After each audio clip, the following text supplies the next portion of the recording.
दोस्तों, हमारी धरती में हिमालय की पर्वत श्रृंखला बेहद विशाल और वीरान इलाका है। हिमालयास के जमा देने वाले तापमान और शुष्क वातावरण की वजह से यहाँ रहना किसी के बस की बात नहीं। लगभग 2500 किलोमीटर के इस विशाल गुप्त इलाके में कई ऐसे जीवों के रहने की बातें कही जाती हैं जो हमारे लिए एक रहस्य है। ऐसा ही एक रहस्यमयी जीव है यति, जिसके अस्तित्व के बारे में शुरुआत से ही किस्से कहानियां मौजूद हैं। आज के एपिसोड में हम यति के पूरे रहस्य को जानेंगे, तो एपिसोड को अंत तक जरूर देखिएगा। दोस्तों, यति के बारे में प्राचीन काल से ही हिमालय के क्षेत्रों के आसपास मौजूद लगभग सभी राज्यों से किस्से सामने आते रहे हैं। कहा जाता है 326 बीसी के आसपास अलेक्जेंडर द ग्रेट ने इंडस वैली सिविलाइजेशन को कॉन्कर किया था। उस समय वो यति को देखना चाहते थे, लेकिन लोकल्स ने उन्हें बताया कि यति लोअर एल्टीट्यूड्स पर नहीं रह सकते, इसलिए ये काम संभव नहीं है। Tibet, Nepal, China, Siberia, Mongolia और भूटान जैसे इलाकों में यति को अलग अलग नाम से जाना जाता है, लेकिन सभी कल्चर्स में इन्हें एक ऐसा जीव बताया गया है जिसकी लंबाई इंसानों से ज़्यादा होती है। इनका वज़न 100 से 200 किलोग्राम्स तक होता है। इनके शरीर में ग्रेइश वाइट या फिर रेडिश ब्राउन फर होता है। ये पहाड़ी इलाकों में रहने वाले जीवों का शिकार करते हैं और ये हाई पिच्ड श्रिवल्ड वॉइस निकालते हैं जो किसी का भी दिल दहला सकती है। विरले ही लोगों का सामना यति से होता है। अगर रिटन अकाउंट्स की बात करें तो टिबेटन फोल्कलोर में 12th सेंचुरी में यति का जिक्र मिलता है। उस समय मौजूद लोग इन्हें वाइल्ड मैन कहते थे। ऐसे जीव जिनकी औसत लंबाई 6 फीट से ज़्यादा थी। इनकी मस्कुलर बॉडी रेडिश ब्राउन बालों से कवर रहती थी। तिब्बत में 2 तरह के यति डॉक्यूमेंट किए गए हैं। एक वो जो अपने 2 पैरों पे चलते हैं और दूसरे वो जिनका साइज और भी ज़्यादा बड़ा होता है। वो 4 पैरों पर चलते हैं और पशुओं का शिकार करते हैं। ईस्टर्न नेपाल में 12,000 फीट की ऊंचाई पर रहने वाले शेरपास के इतिहास में भी इस जीव का वर्णन मिलता है। वो लोग इसे काफ़ी खतरनाक मानते थे और उन्होंने यति के बारे में कई कहानियां भी लिखी हैं। इनके किस्सों में बताया गया है कि यति को देखकर कई लोग अपनी चेतना खो बैठते हैं और बेहोश हो जाते हैं। इनके किस्सों में ऐसे यति का जिक्र भी मिलता है जिसने एक लोकल लड़की को कैप्चर करके उसका रेप किया था।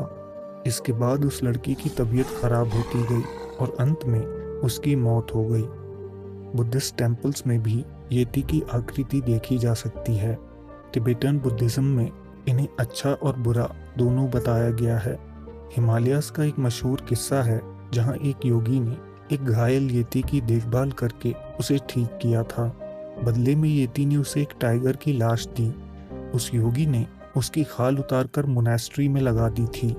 17th सेंचुरी में एक Buddhist religious leader lama Sangwa Dorje Bharat से नेपाल तक पैदल यात्रा करके पहुंचे थे। वो एक गुफा में रहने लगे और वहीं ध्यान किया करते थे। उस दौरान उनकी देखभाल फ्रेंडली यतीस ने की थी। लामा ने बताया था कि यतीस उनके लिए खाना और पानी लेकर आते थे ताकि उन्हें मेडिटेशन करने में कोई भी परेशानी ना हो। जब एक यति की मौत हुई तो लामा ने उसका सिर का ऊपरी भाग उस मंदिर में रखा जो उन्होंने ईयर 1667 में बनाया था।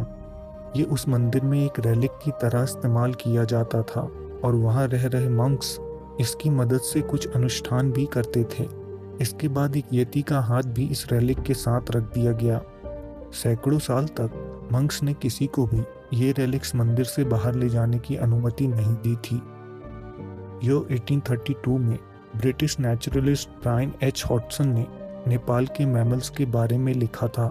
उन्होंने बताया कि इस इलाके में कोई भी बंदर नहीं पाया जाता, लेकिन फुटनोट में उन्होंने मेंशन किया कि एक एक्सपीडिशन के दौरान लोकल्स एक जीव के पीछे दौड़े थे जिसे वो लोग वाइल्ड मैन के नाम से जानते थे। वो जीव 2 पैरों पर चलकर भागा था और उसकी कोई पूंछ नहीं थी। यो 1886 में यति के फुटप्रिंट्स के बारे में पहली बार ब्रिटिश एक्सप्लोरर लॉरेंस वेडेल ने अमंग द हिमालयाज में लिखा था। उन्होंने बताया कि तिब्बत में विशालकाय जीव के फुटप्रिंट्स पाए जाते हैं जिन्हें लोकल्स हैरी वाइल्ड मैन कहते हैं और वो स्नो कवर्ड एरियाज में रहते हैं। यह 1921 में ब्रिटिश एक्सप्लोरर और politician Charles Howard bury mount Everest की चढ़ाई पर निकले थे।